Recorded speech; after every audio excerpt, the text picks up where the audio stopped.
Hello, everyone, and welcome to this Startup of the Year Alumni Startup Spotlight session as part of our 2020 Startup of the Year Summit.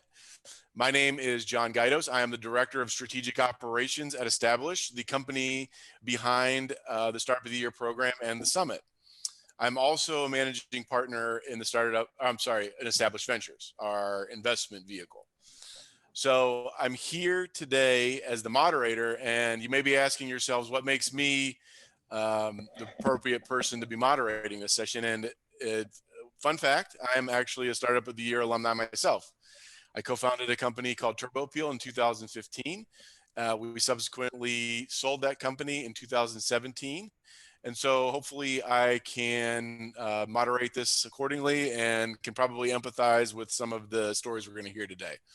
So I am thrilled to be here with this amazing panel of founders. They were all part of the Startup of the Year competition and ecosystem over the past couple years. So during this session, I will be asking alumni panelists some questions to learn more about their companies and their stories, but we will also be fielding questions from everybody that's watching, all of you out there. So feel free to drop some questions in the chat box, and I'll do my best to ask everyone on the panel here as we move along, so we can hear some great stories, tips, and lessons learned, and more. So also, if you're watching and you would like to get in on the conversation on Twitter, please use the hashtag Startup of the Year and hashtag GEW2020. So what I'm going to do is I'm going to start with a brief intro and then go around the horn and hear a little bit about everyone and their companies. So I want to start out with the introductions. And first off is Crystal Icenhour. She's the CEO and co-founder of Aperiomics and the 2018 Startup of the Year winner. So hello, Crystal. Hello, it's great to be here. Yes, and Crystal is also a portfolio company now of Establish Ventures. So we're very happy to have her and her company as part of our, we're excited to be a part of your journey as well. So next up we have Dickson-Akpoghene. I hope I said that right. You sure did. You sure did. I couldn't fit my last name and my company into my tagline, so I had to leave off my husband's last name. Sorry, honey. If you're watching this, I still love you. Thank you for having me today. I'm so excited to be here with these ladies. Yes. So Don is the founder of Flat Out Heels and PopCom. Flat Out Heels was a 2015 top finalist in the Startup of the Year competition. Is that 2015? Yes. Yes, it was 2015. Oh, okay. I think that was the year that I was involved as well. What was the second year? What was the first year? I did the second year, so 14 or 15. Okay. Well, I'll have to look back. I'm not sure off the top of my head. I've only been around for about a year now myself. So, all right. Next up, we have Samantha Snabes, the co-founder of Re3D and the 2019 Startup of the Year winner. So, hello, welcome, Samantha. Thanks so much for having me. And Samantha, are you allowed to tell everybody out here your big news today? You were celebrating a little while ago. So. Yeah, that was an expensive accomplishment. We make the world's largest affordable industrial 3D printers. So think about the size of a toilet up to a shipping container. And we decided to go for the gold and trying to get our compliance, like for CE and the UL equivalent. And we just made it over the major milestone. So we can scale beyond 54 countries. Congratulations. Yeah. Congrats. That's amazing. I don't really know what all that means, but I'm sure it's, pop some champagne about it. It means we won't catch anything on fire or off gas or kill you. Yeah. That's probably good. Perfect. So last up, but definitely not least, we have Cooper Harris, the founder and CEO of Klickly, and a top 5 finalist in the Startup of the Year competition. So welcome, Cooper. Thanks for being here. Thanks. And a Portco, don't forget. And she is a portfolio company with Establish Ventures as well. So we're thrilled and excited to have all of you here today and learn more about your journey and hopefully gain some knowledge and experience and hear about your experience to get some tips to make all of our lives and companies smoother. So anyways, now the way I'm going to do it is I'm going to kind of do around the horn. I'm going to kick it around the virtual room. And so first off, why don't we start by, and I'm just going to go down the way I see things here in terms of all of you on my screen. But why don't we do this? Why don't we start out, introduce yourself, talk about your company a little bit, maybe what your business model is. And for those people out there that don't know a little bit about the user experience. So let's start with Cooper. Cooper, maybe tell us a little bit more about Klickly. Sure. I'm Cooper Harris. I'm the founder and the CEO of Klickly. And as I said, we won the CES award at start of the year 1 year, and then became a portfolio company. So I'm a huge fan of this event. I'm a serial entrepreneur. This is my third company. I'm not exhausted yet, so I'll probably keep going. But I began my career as an actress on TV, on sitcoms and daytime TV. So a complete, very different beginning to my career. But I now am running a large tech company, which is fun and ultimately a much better choice, probably. I also have the pleasure of writing for Forbes, Inc., Entrepreneur. You may have seen me geek out about tech and e-commerce and data and machine learning at like Shop Talk, Money 2020, CES, etc. And yeah, I'm just like obsessed now with all things innovation and startups, basically.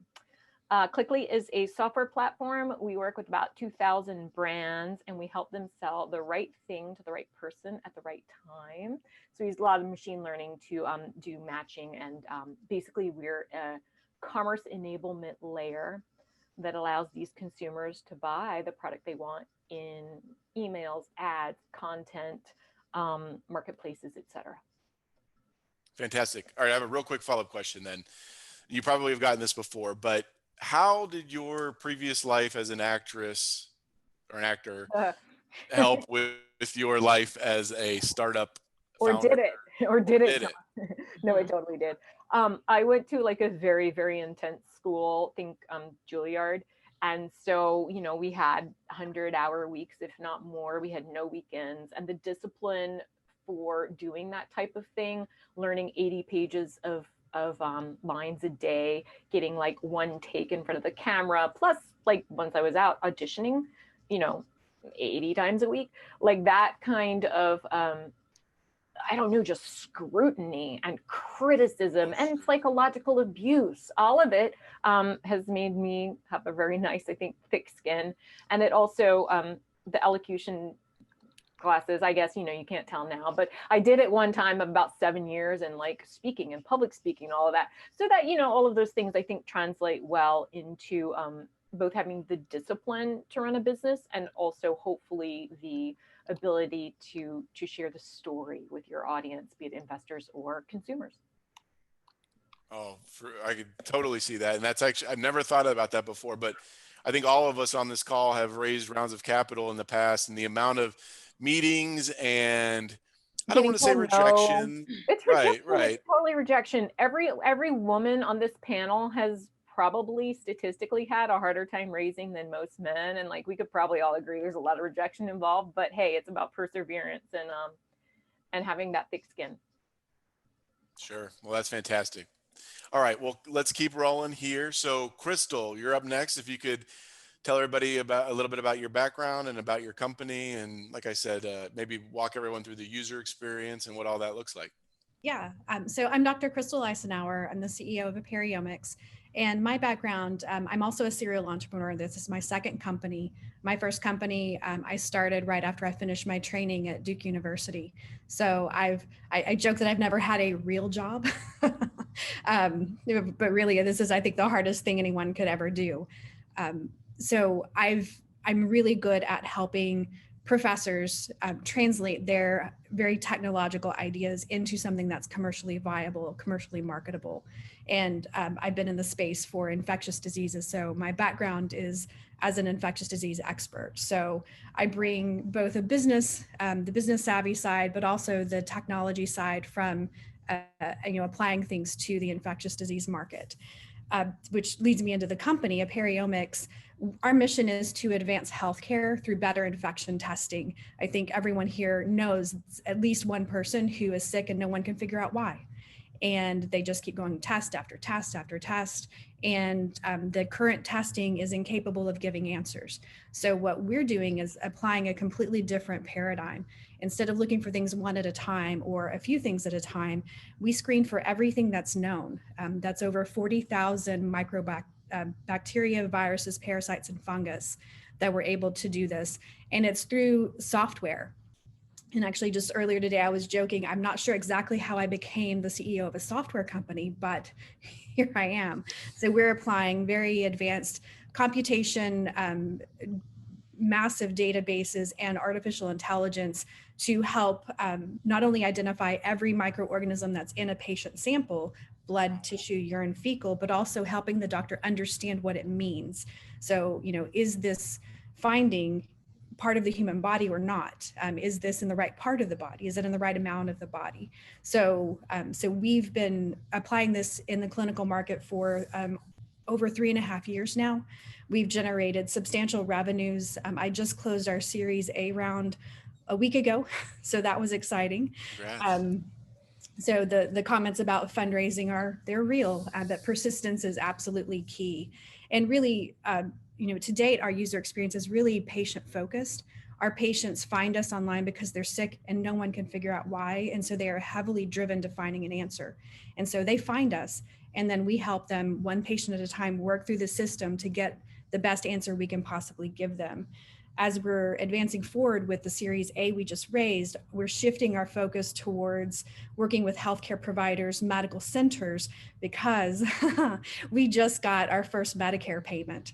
So wow. That's, we're on the cusp of something, of leaving startup phase and entering into a very rapid growth phase. Well, congratulations. That's all. I mean, that's amazing. And I'd love to have a conversation with you some other time, because there's a lot of questions that my friends and relatives are calling me about recently with everything that's going on with the pandemic. That's, on the top of everybody's minds these days. So. Yes, and certainly, unfortunately, the fact that infections are commonly not ever identified is the cause of this pandemic. We did not know what was causing these initial illnesses, and it wasn't properly treated or quarantined. And this is the worst case scenario of what can happen when infections go undiagnosed. Had our technology been used in those first few cases, we would have identified SARS. It would have been slightly incorrect, but it would have been a huge red flag to stop everything, quarantine. And so our technology is actually in a good position to prevent future pandemics. Wow. That's pretty amazing. Let me ask you kind of a weird question here, because I'm a conspiracy theorist. I'm not going to make it too weird, but how is, I've seen in the news lately, and Frank, our CEO, he texts me this all hours of the night about news articles, but do you believe, or have you seen any data to suggest that COVID was here longer than we initially thought, right? Like we all started hearing about it earlier this year, but do you have any insight into that at all? So I have some direct knowledge with people that showed up positive long before the first cases were reported.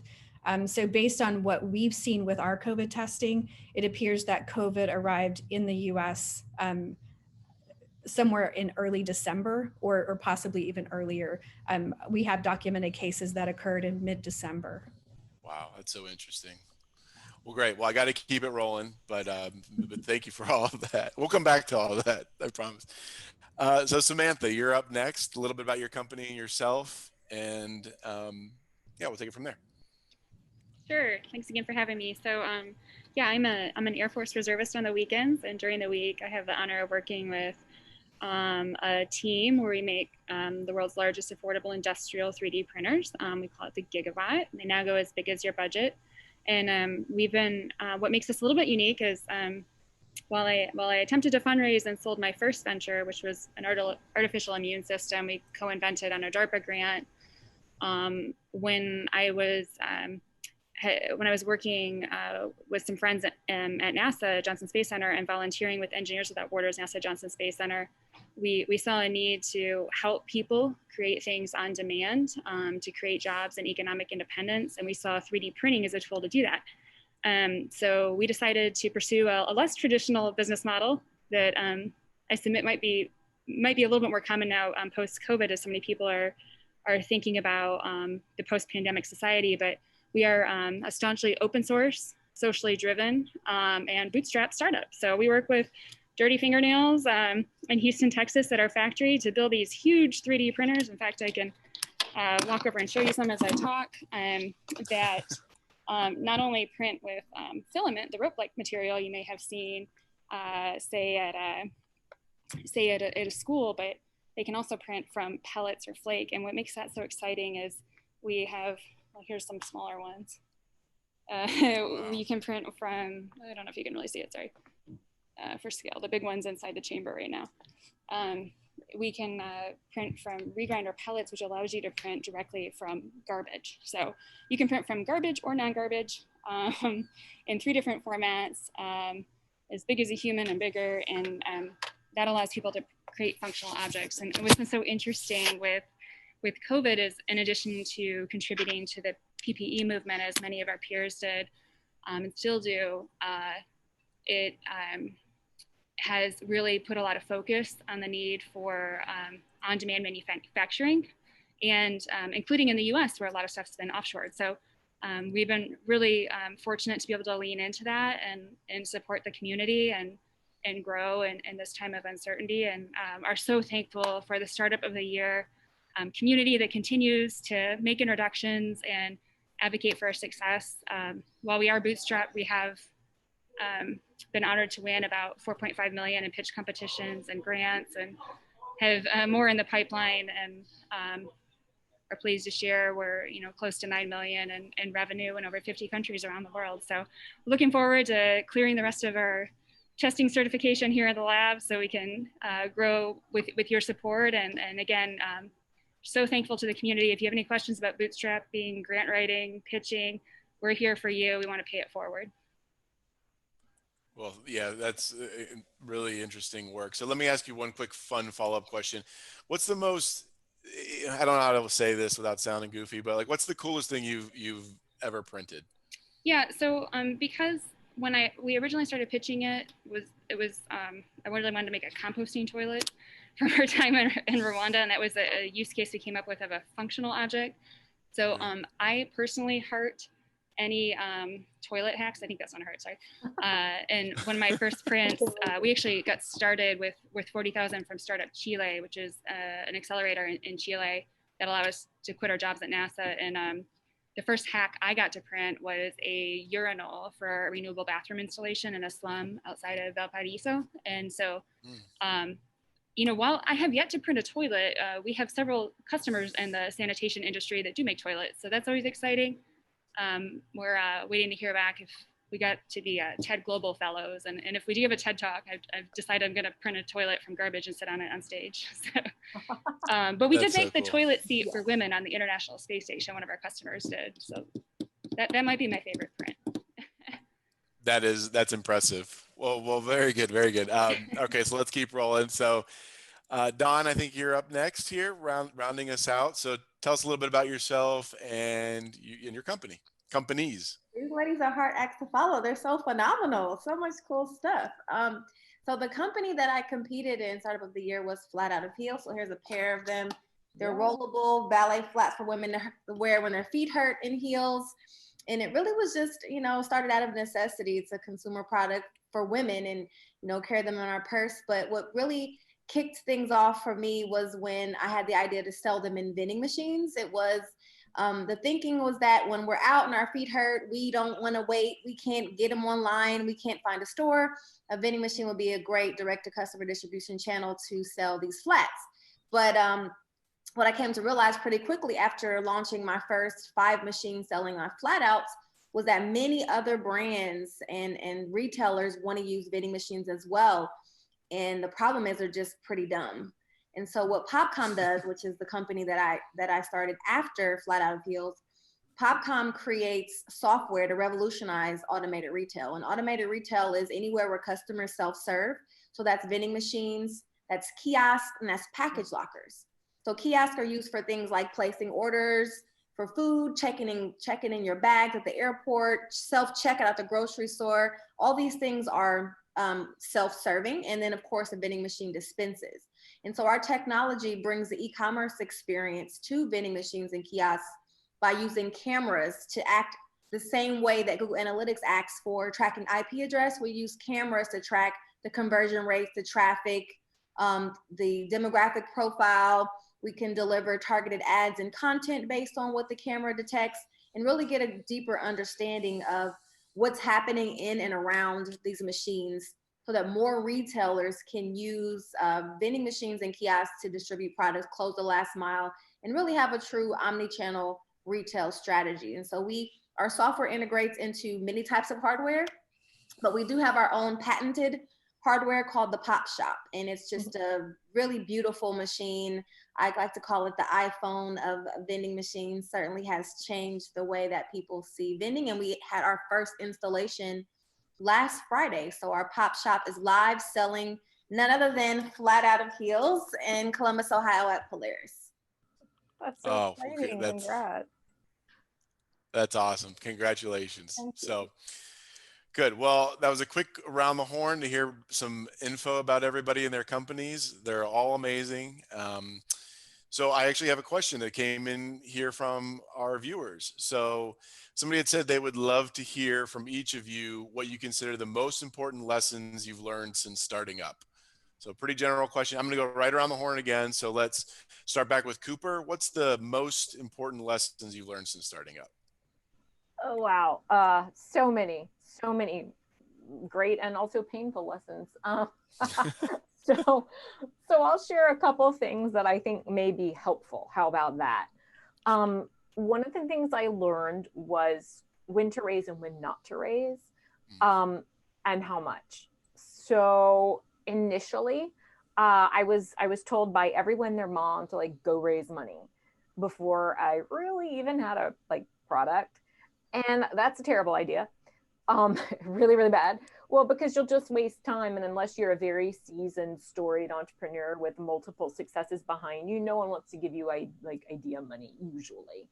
And so it can actually be a huge waste of time. So my suggestion would be always do kind of 5 steps before raising. So number 1, vet your idea to the max, do huge amounts of product market research, talk to people in person, get online, look at that TAM, look at that SAM, see, is this a big enough addressable problem? If it's not big enough, if it's like a niche thing, I once wanted to make a heated push-up bra, but that was niche. And yes, Samantha, you're laughing. We've all been there, like when you're clubbing and you have to be outside and cute, but anyway, tiny niche, not VC fundable. And so that was not an idea I went forward with. Thank God I did product market research, right? So do that first. Then try to make an MVP. So throw together your minimally viable product, like a prototype, even if it's super hacky, right? Get an engineer to build it for you, not for free. That you have to pay them at least $1 so that you own the IP. Don't ever make that mistake. And then third, put together an advisory board. So just get a couple impressive folks behind you, both for their names, but also if they buy into your idea that's assigned to you, that's actually worth pursuing, right? Then put together a deck and then pitch. But until you have all those things working, and ideally some LOIs too from potential customers, if not real revenue, before you do all of that, especially as a first-time entrepreneur, you'll just spin your wheels and waste a ton of time.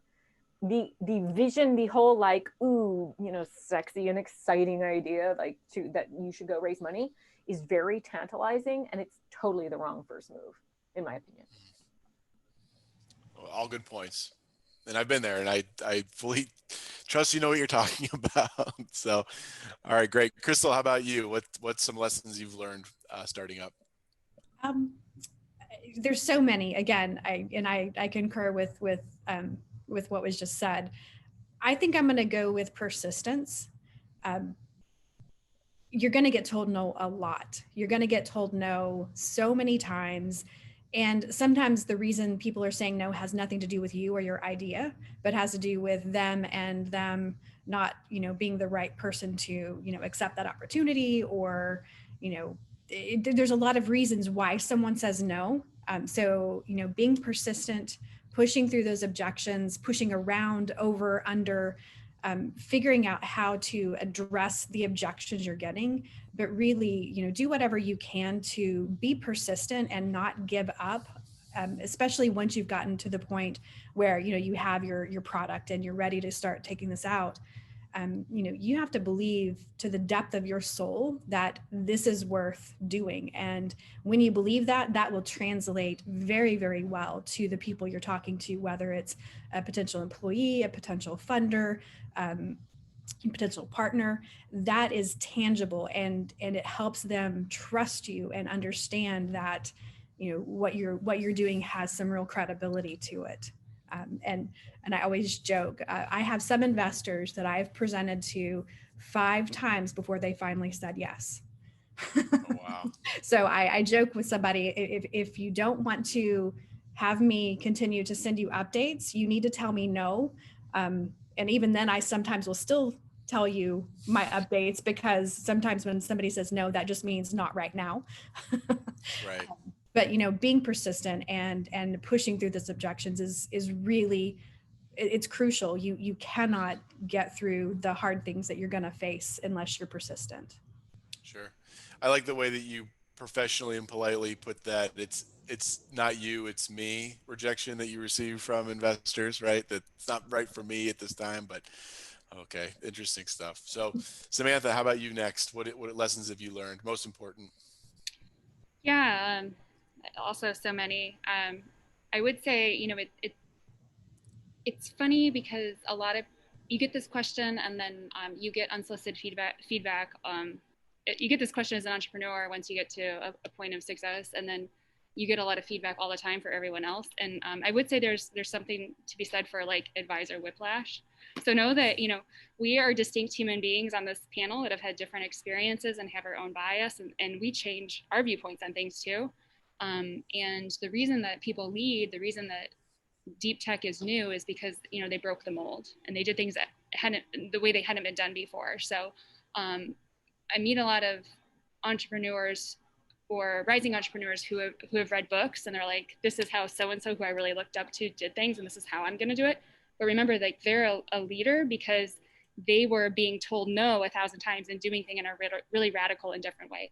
One podcast, I really believe a lot in peer mentorship and love hearing comments like this, is How I Built This by Guy Raz.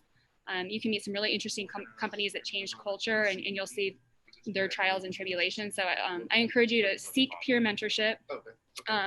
I would take a separate view than Cooper. I always encourage companies not to build a board until you have to, but definitely recruit advisors and sounding boards and mentors. So we have 2, Tom Chi, formerly from Google Glass, and Pascal Fournette from Mozilla and Singularity University, now Be Radical. And we so value their advice, but even Tom and Pascal will differ. And we have a dysfunctional board because we know if we were to raise, the investor would want to come on, but we have lots of mentors and have done a crap ton of accelerators out of necessity and lean on a network. But I would say one of the things I like to say for hardware companies, I know we're in the minority, is it's okay to be ugly, and maybe for software companies too. I'm not sure if that applies.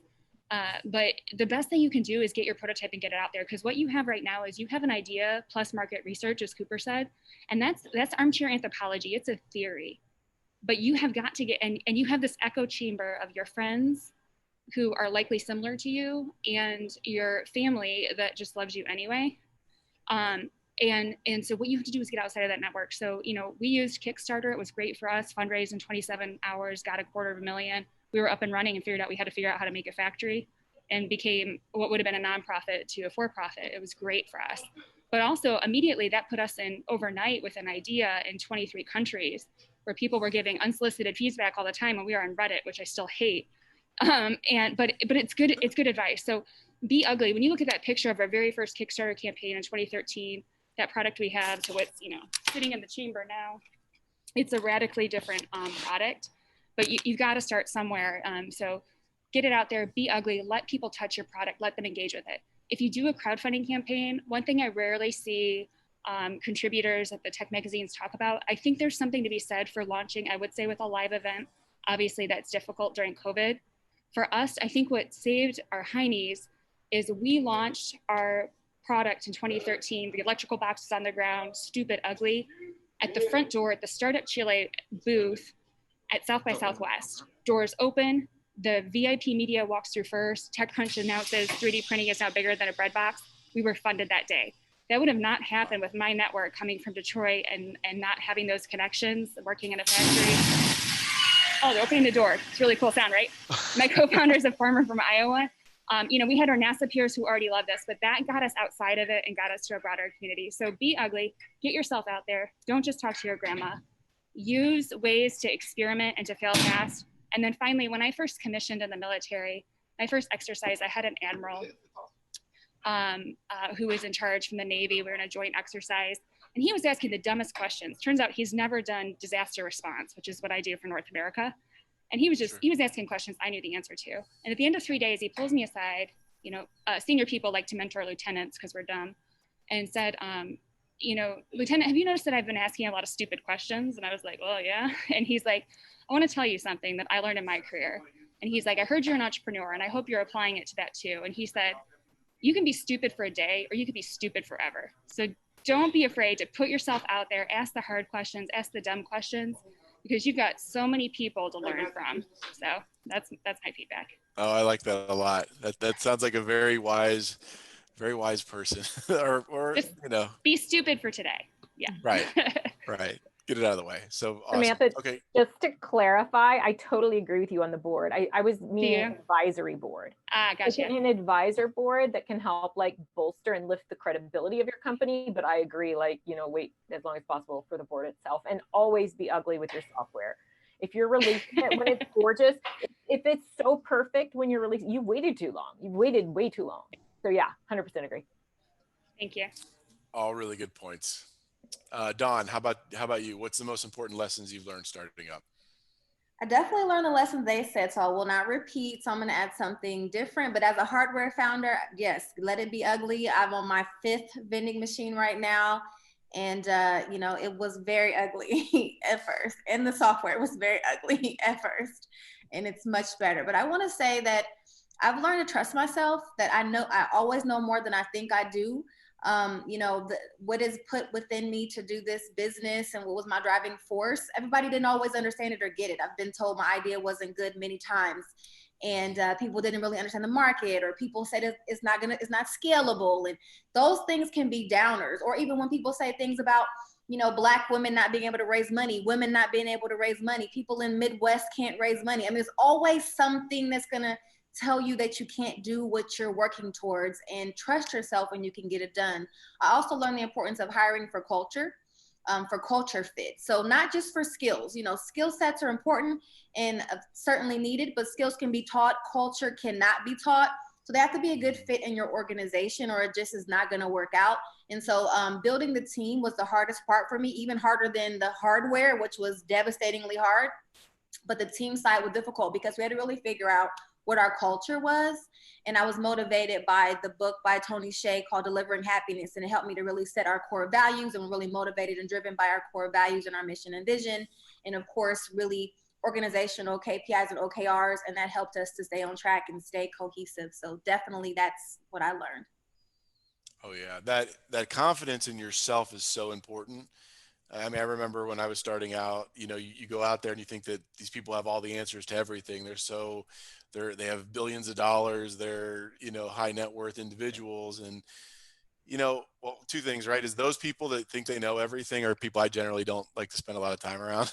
And then the second part is, just having the confidence in yourself that look, you wake up in the morning, you don't have all the answers, but it's kind of fun because you just have the capacity to figure them out, or at least surround yourself by people that can help there. So anyway, yeah, all great points. So, and one thing you had mentioned, Dawn, that I want to get into is, and I think a lot of people maybe don't give this as much emphasis in the beginning, is building your teams, right? What characteristics in the people that you bring on board, at least in the early stage, do you find most valuable or most important? So I'm going to start again at the top with Cooper. Cooper, what do you look for when you're building your team?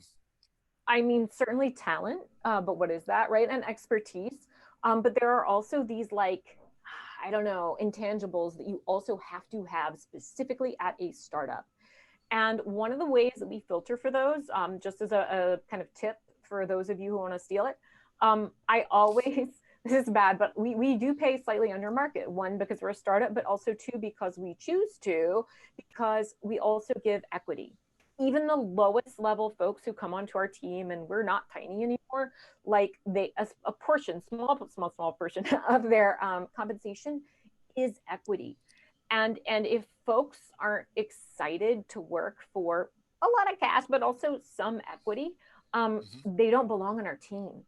It unifies us all against the same goal. We all know that, when and if, we do have that exit, be it IPO or acquisition one day, we all make out better. And that is a key piece to getting everybody, I think, on board. We also have a bonus structure too, but of those three things, cash, bonus, and equity, all add up such that people are incentivized at every level to do their best work. So we always get folks who are certainly have an expertise in their area. We also want them to work for that extra upside, to be willing and not mad when we call them extra after hours, because it's going to happen. And all of them have to be what my COO from Bain calls rock stars. Rock stars are people who, of their own nature, go above and beyond, do the extra credit, and do it smiling. Oh, I like that. Doing it smiling. I like it. Good. Yeah, with a good All right, attitude, Crystal. positivity, right? It's so important because y'all know, like, it can be a drag. It is long hours. If you aren't positive and like the people you're working with, it's just a nightmare. Yeah. It's one of the hardest things to do. Sorry. No, and I concur with all of that. The hardest thing you will do in your company is building a team and working with people. The technology might be rocket science, literally, but it's harder. It's harder to get that team together. And it's a constantly evolving process. So one of the things that we've done, we also give equity to everyone on our team now. But one of the other things that we do is we really drive our mission, because what we do, we can and we will change healthcare. What we're doing is so important, and there is not a week that goes by that we don't play a role in helping change somebody's life, and sometimes we save their lives. And so really keeping that mission in the forefront, it's actually on our conference room wall. So that we always keep that in mind. And when we're hiring, that's the first thing I say to them. I am less interested about the things that they know how to do and more interested about whether or not they believe in our mission. Because if everyone on my team believes to the depth of their soul that our mission is, one, important, and two, something that they believe in and they want to be a part of, then they are much more likely to go above and beyond. They are much more likely to not feel like they're not being, properly compensated, because we're a startup. We pay below market wages. That's just the reality of this beast. Yeah. So really driving through that mission, if you can put together a really strong mission that people can really get behind, it helps your team push through those really tough moments. And COVID has been a very tough moment for us. We didn't get a COVID-cation. We got the exact opposite of a COVID-cation, because we do COVID testing. So you've got to have that unifying belief system in the company, and that's how we've really focused on trying to make sure we get those people that are the right fit. Sure. Crystal, I got to ask you a follow-up because your product's near and dear to my heart for various reasons. But is there any sort of pushback that you receive from any different groups, whether it be insurance or whatever, that maybe just your average person may not recognize or realize when you're in the space that you're in? I'm not sure I quite follow your question. I guess that, let me circle back to that so I can sound smarter on the second go around. Okay. Samantha, how about you? When you're building your team, what do you look for? Yeah, I would say y'all hit on it. I absolutely similar to Crystal. Your mission is paramount, especially if you're a social enterprise, guys. And that's been a blessing. When we used to have this rule early on, we don't do it anymore. You had to work 6 months for free, and then you got paid under. Now, thanks to some of the grants and pitch competitions and whatnot, we've been able to start you out at something. But you have to bleed for our mission. And we're also learning too the value in hiring slow. I'm a big fan now of giving test projects. You know, once we kind of cleared like 20 people, you're more in a position where you can do that. You know what works and what doesn't with your team. And also having individuals besides yourself take part in that second or third interview and facilitating a test project so you can see the dynamics within your team. You know, we try to hire for divergent thought, and you know, so there's going to be rub and tension sometimes, and you can kind of pick out when people are in different spectrums of traits, but you can intentionally put them in a position to work together and to see if they can just really, you know, have a respect for the different lens. So that's definitely something that we do. We are hiring PS pretty much for everything. So reach out to us if you're interested. But with that in mind, if you are interested in going to re3d.org/careers, a non-negotiable we've learned for us, being in tech and with what we do, which is a really evolving field that's both engineering as well as materials, real-time materials science and capacity building, is you have got to know how to 3D print, and and you have to love it. Like if you work for Starbucks headquarters, you probably love coffee. If you work for Re3D, you have to just think, you know, advanced manufacturing, additive manufacturing, 3D printing is going to change people's lives and be so invested in that.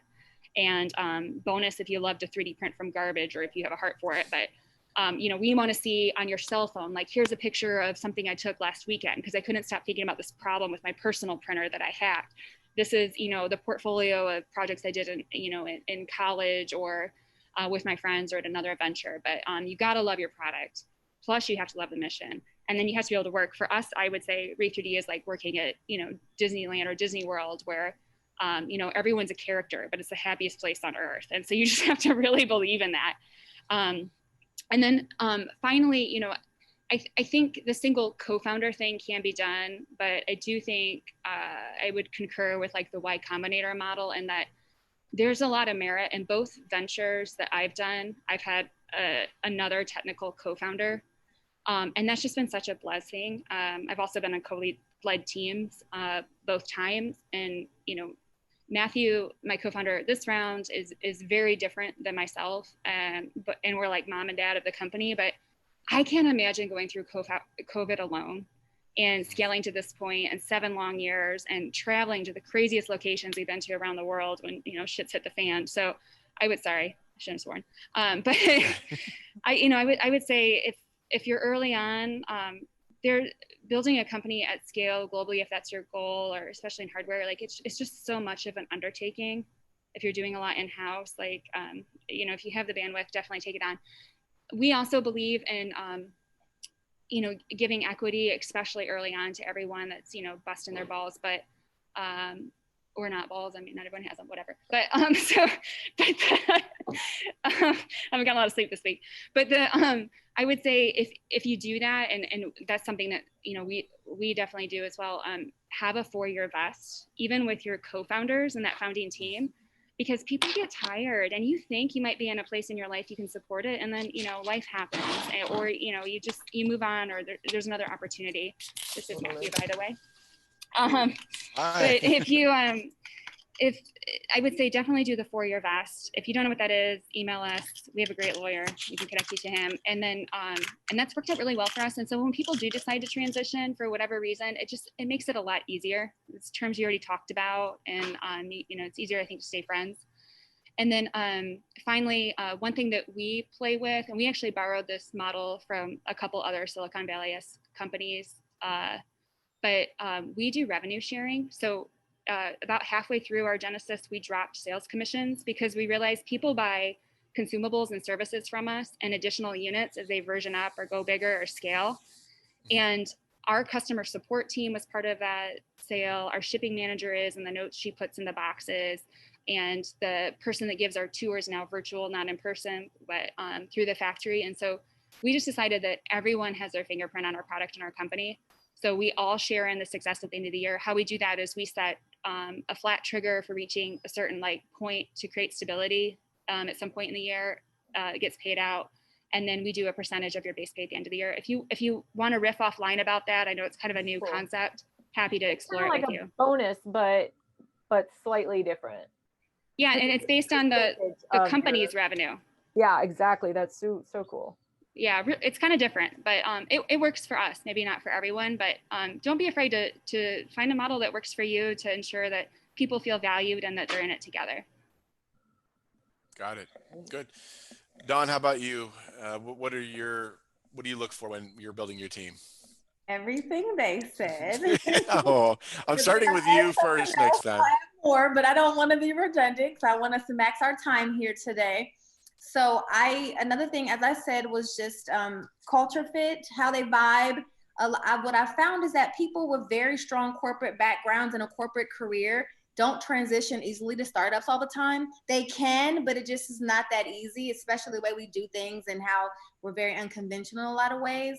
Also, for me, it's people that think outside of the box. Everything we've done has been completely opposite of what the startup model is. You know, we raised money crowdfunding. We raised 2.8 million crowdfunding to date. We raised $1 million in the traditional route, but I really didn't like the VC route. So, you know, we raised 3.8 million, but most of that was crowdfunding. We set up our company different. I do agree with the vesting schedule. We do that as well, 4-year vesting, 1-year cliff. And then we also take, like, we have really cool perks, and just, I try to figure out what do they like, what motivates them, and I'll offer them perks and things. If you're really into health, I'll do a health and wellness.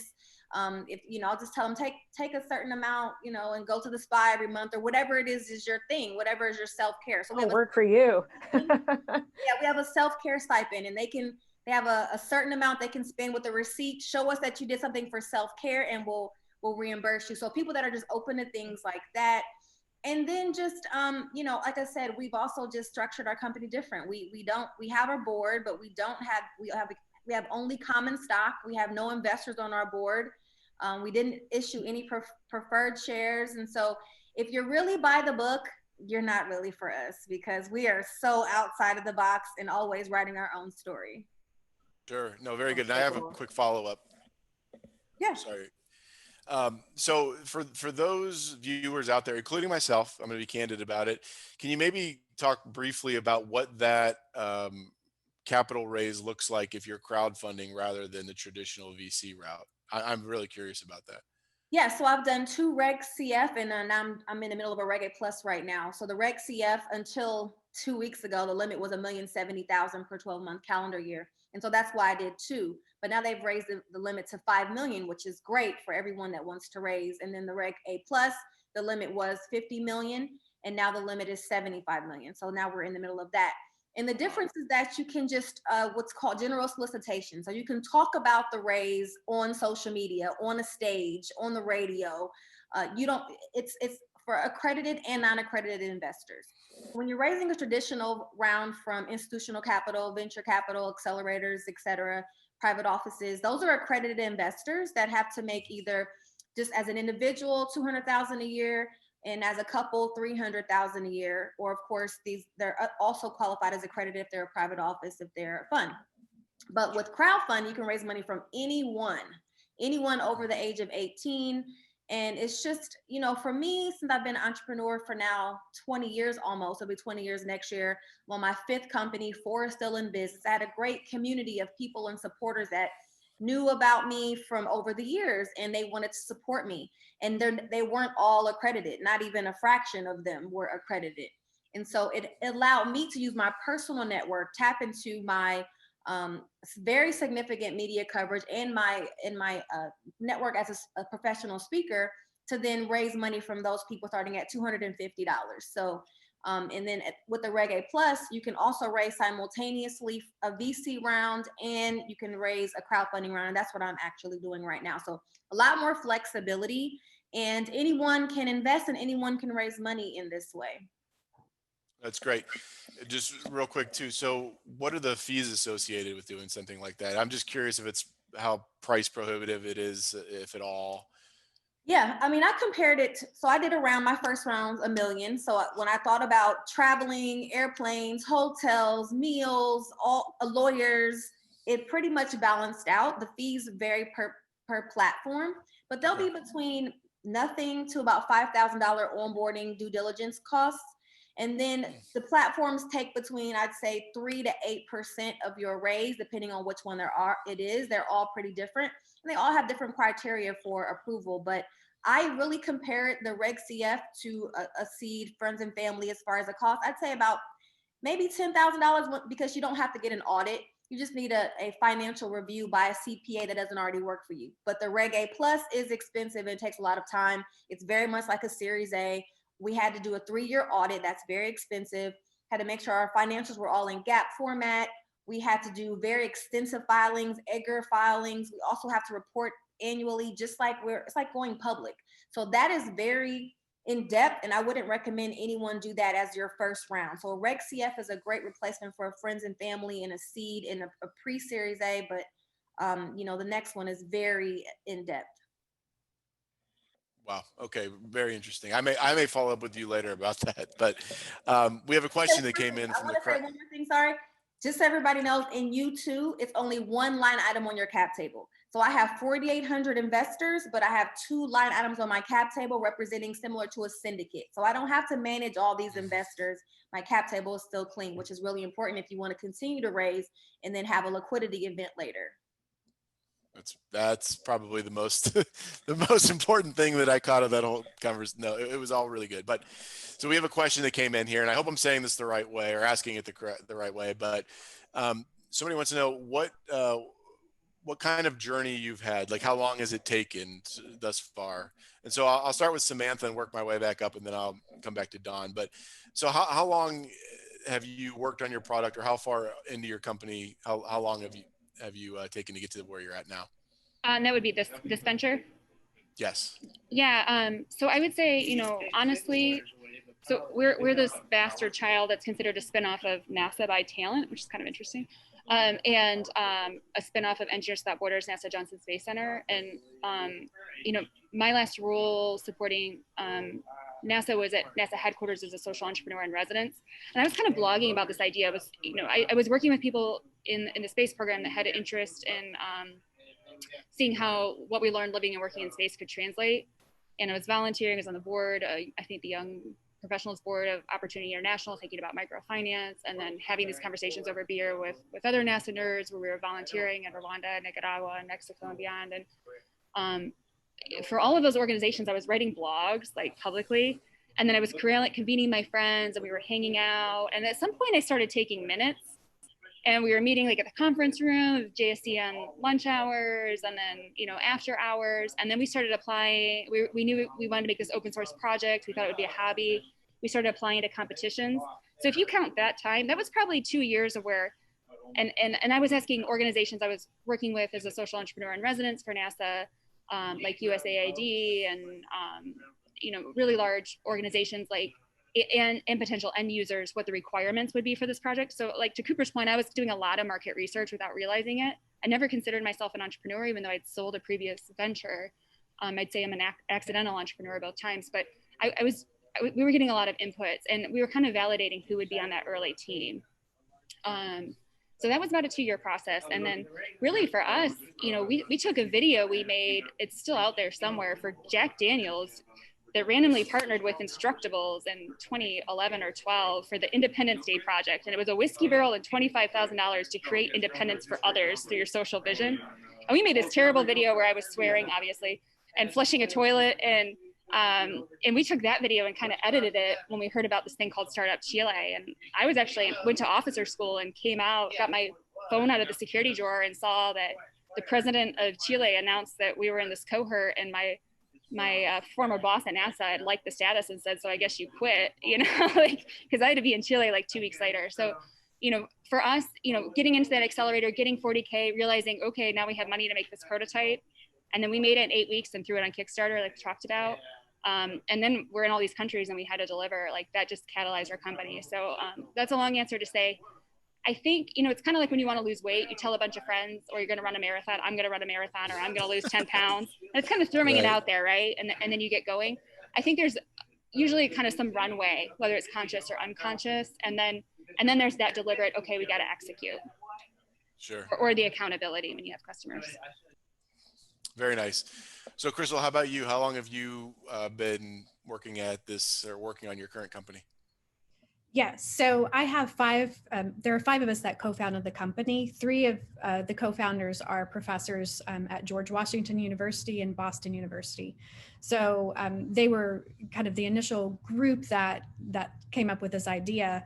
And then they recruited me in, and I recruited my chief technology officer in. So we're the five core founders. Only two of us work in the company on a daily basis. The other three are on advisory roles.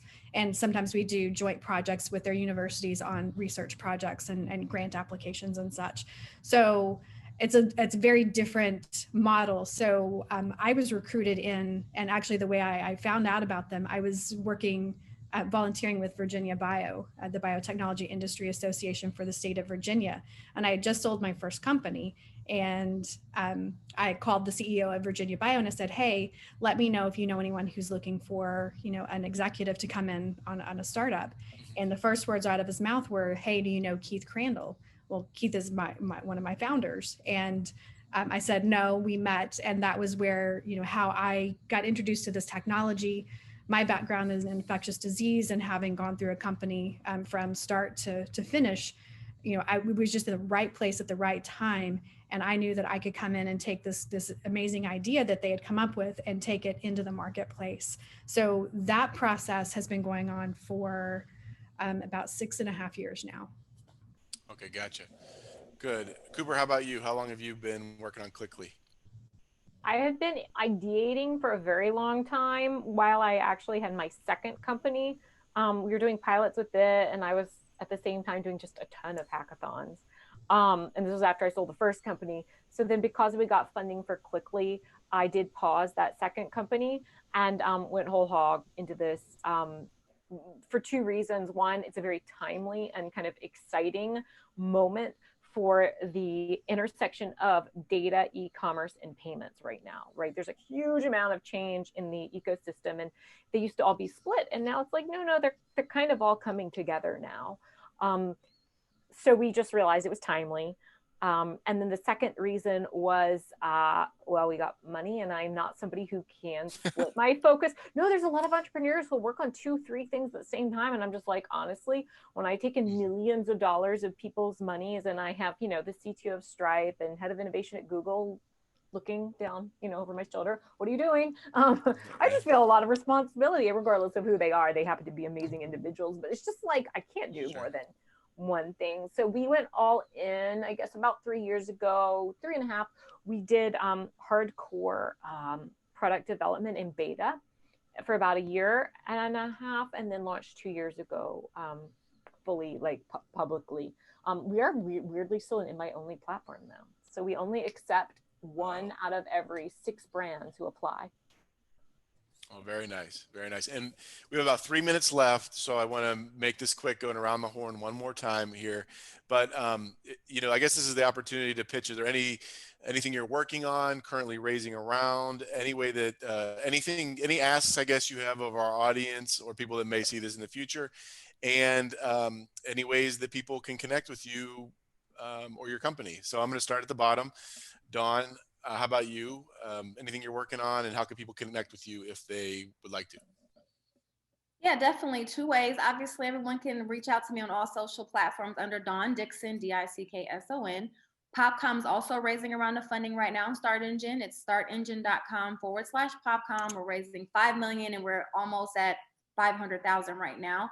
So it's moving along pretty nicely. And then we're also looking for retailers who are interested in selling their products in one of our pop shops. You can check that out on our website. We have a lease program and a purchase program. So we have over 500 venues secured looking for cool products to come be sold in their venues. So get yourself out there and reach out to us. Dawn, do you all have a direct-to-consumer site as well? No, we're B2B. So okay. Retailers, we work with retailers. So retailers come to us, they'll get a vending machine. We work with them, and then with their, so no B2. But then Flat Out Appeals is still in business selling flat, so flatoutappeals.com. Cool. Awesome. Samantha, how about you? And we're running out of time. We have about a minute left, so let's try to make it quick, please. Yeah, sure. So I would say definitely, if you know anyone that wants to join our team, tell them to go to re3d.org/careers. More importantly, if you're a small business and you are in need of PPE, we received $100,000 from Unreasonable and Barclays to help you get the PPE you need to safely reopen. So please go to our website. We're partnered with Impact Hub Houston. We want to see you be successful. And if you need anything, Samantha Snabes, Cross Social, or Re3D Printing. Thank you. Perfect. Crystal, how about you? Yeah, so I'm also on all the social media platforms. You can reach out to me or to the company directly. If anyone's sick and can't figure out why, we may be able to help. We're looking for doctors that want to use our technology. And I also just opened a convertible note that's closing by the end of this year. So if anyone's looking for a great place to park some money for a few years, let me know. Wonderful. And then rounding it out, Cooper, Yes. how can people go ahead? Okay, people can connect with me on Instagram or LinkedIn. I'm Cooper Harris. You can also email me at cooper@klickly.com. My Klickly is spelled Klickly. Okay, here's my offer. If you are a direct-to-consumer brand, you sell e-commerce things to like general people, like flats, like your flats company, reach out to us. I will give you a really cool perk to get on Klickly and advertise and power your customer acquisition on a commission-only basis. Number one.